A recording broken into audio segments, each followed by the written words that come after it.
Sandeep ji, how can astrology serve as a tool for self-reflection, increasing our awareness about our own self, and eventually transformation? Definitely, see, to know yourself is the most important thing. And समझ में आता नहीं है, you know. um, मैं हमेशा I talk about dreams and your reality. तो ये हकीकत है ज़मीन, और ख्वाब है आसमान. क्योंकि your dreams are like sky, sky high dreams, and the reality is where you are. So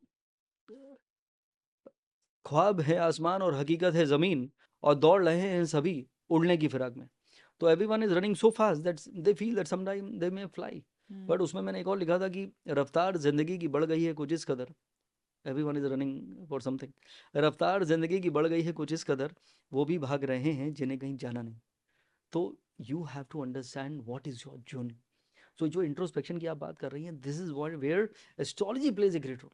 because पूरी ज़िंदगी ऐसी ही गुजर जाती है. ज़िंदगी मुश्किल है, या फिर मुश्किल में है ज़िंदगी. तो ज़िंदगी तो मुश्किल है, लेकिन हम सब उसको मुश्किल में डाल देते हैं बाय ओवर थिंकिंग, जो मैंने कहा, comparing and wanting something which is not meant for you, और maybe time is not right. तो ज़िंदगी मुश्किल है या मुश्किल में है ज़िंदगी, कभी गुजर जाते हैं हम और कभी गुजर जाती है ज़िंदगी. तो एक दिन तो सब गुजर जाएंगे भाई. तो क्या कर रहे हैं आप? तो understanding your journey, understanding about yourself, जिसको हम इंट्रोस्पेक्शन कह सकते हैं, होता नहीं है. I have seen people, they reach 70 but they feel this is who I am. मैं पहले कहता था with age with time we are suppose to grow up and grow wise, but I have not seen that people changing. So astrologer can make you understand, because as I say, some are wise and most are otherwise.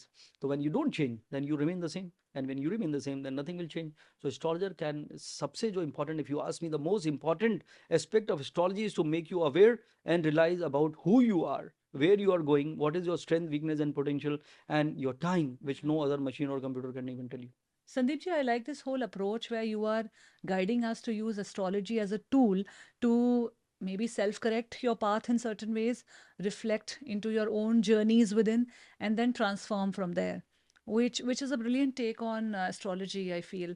It boils down largely to your mindset training and mindset mapping, आपका outlook, आपका नज़रिया, आपका perspective, mental strength, emotion management, ये किस तरह से ठीक की जा सके. आई थिंक काफ़ी चीज़ें आपकी लाइफ में इन चीज़ों से इम्पैक्ट होती हैं, चाहे फिर वो आपका कर्मा हो, थॉट्स, एक्शन, वर्ड्स हो.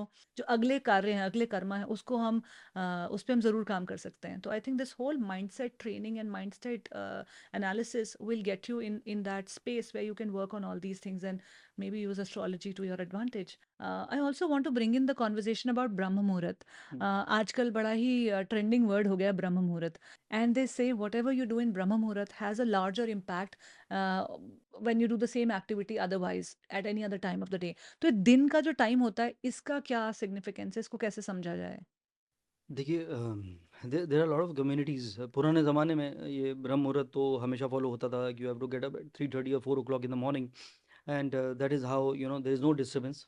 चिड़ियाँ धीरे धीरे अपने घोंसलों से निकलती हैं, अपने बच्चों के लिए कुछ खाना लेने जाती हैं. उनकी चिड़ियों की छोटी छोटी आवाज़, and this is a time which is so peaceful.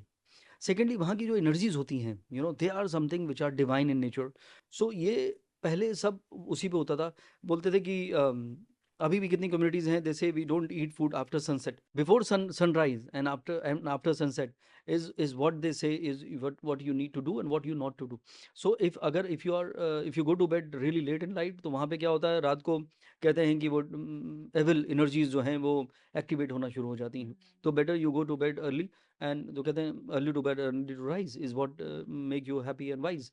So so the learning process becomes great. The body will adapt to that kind of positivity, the freshness of the air, because अभी industrialisation होने के बाद धीरे धीरे office जाना, बसों का traffic का आना, फैक्ट्रीज का शुरू हो जाना, और उसके वजह से जो पोल्यूशन शुरू होता है.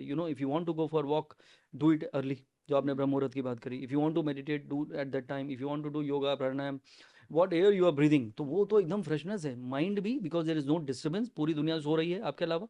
And that is, and I have seen lot of people. I have got clients who are billionaire in dollar and pound.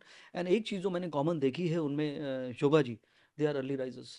And that is what gives them energy. Even if they are 80 years old, you can't compare your energy with them. They get up early, and that is how they do. They meditate and they do yoga. They go to temples and do their rituals, and that is how their day begins. And they say, well begun is half done. So if you have that energy, and that is what you can give you a lot of happiness. So चाहे वो आप religion point of view से ले लीजिए, या physiological point of view ले लीजिए, या scientific point of view से ले लीजिए, everything is if you are in sync with nature, definitely your body will be healthy, your mind will become so intelligent, and that is how you will be surrounded by positive energies which will help you to become more successful and happy in life.